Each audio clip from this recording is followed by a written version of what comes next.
किस्सों और कहानियों का जगत बहुत ही आश्चर्यजनक होता है। ये कहानियाँ हमारी कल्पना शक्ति को बढ़ावा देती है और हमें अच्छे गुणों की प्रेरणा देती है। ये इतिहास का महत्वपूर्ण हिस्सा होती हैं। इन कहानियों को पौराणिक कथाएं भी कहा जाता है। ऐसी ही एक कहानी है नारियल के जन्म की। तो आइए आज हम जानते हैं कि नारियल का जन्म कैसे हुआ।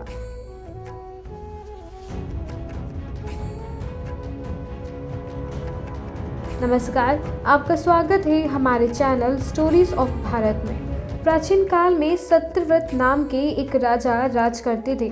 राजा की एक अभिलाषा थी जिसे वह पुण्य की चाह रखते थे।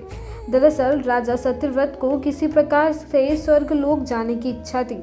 वह अपने जीवन में कम से कम एक बार स्वर्गलोक के सौंदर्य को देखना चाहते थे, लेकिन उन्हें इसका मार्ग नहीं पता था। इधर दूसरी तरफ ऋषि विश्वामित्र अपनी तपस्या के लिए घर से बाहर निकले। चलते चलते वह अपनी कुटिया से काफ़ी आगे चले गए थे। काफ़ी समय बीत गया लेकिन वह नहीं लौटे। इस कारण उनका परिवार भूख और प्यास से तड़प रहा था। राजा सत्यव्रत को जब यह पता चला तो उन्होंने ऋषि विश्वामित्र के परिवार की पालन पोषण की जिम्मेदारी ले ली। कुछ समय बाद जब मुनिवर लौटे तो वे अपने परिवार को कुशल देख काफ़ी खुश हुए।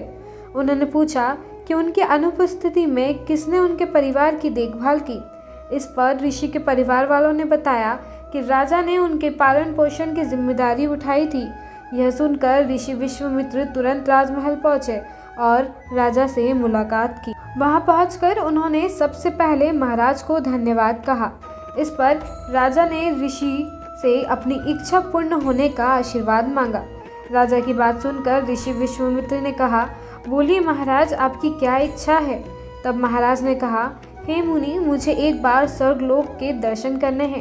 कृपया करके मेरी वहां जाने की इच्छा पूरी करें। राजा की प्रार्थना सुनकर ऋषि विश्वामित्र ने एक ऐसा रास्ता बनाया जो स्वर्गलोक की ओर जाता था। यह देख राजा सत्यव्रत बहुत खुश हुए। वह तुरंत स्वर्गलोक पहुंच गए। यहाँ पहुँचते ही इंद्रदेव ने उन्हें नीचे धक्का दे दिया, जिसके कारण वो सीधे धरती पर जा गिरे। राजा सत्यव्रत ने सारी घटना ऋषि विश्वामित्र को बताई। राजा की बात सुनकर ऋषि विश्वामित्र गुस्से से आग बबूला हो उठे। उन्होंने तुरंत सभी देवताओं से इस बारे में बात की और इस समस्या का हल निकाला, जिसके बाद राजा के लिए एक नया स्वर्गलोक बनाया गया। नया स्वर्गलोक को पृथ्वी और देवताओं के स्वर्गलोक के बीचों बीच स्थापित किया गया था, ताकि किसी को परेशानी ना हो।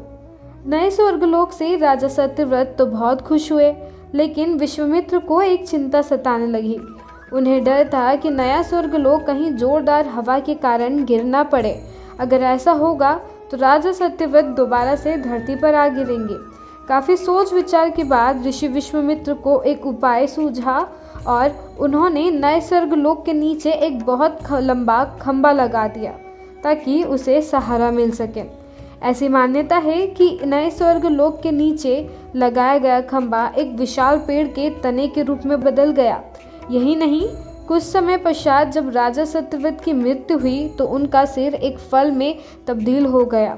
तभी से इस खंभे को नारियल का पेड़ कहा जाने लगा, जबकि राजा का सिर नारियल के रूप में जाना गया। यही कारण है कि नारियल का पेड़ इतना लंबा होता है।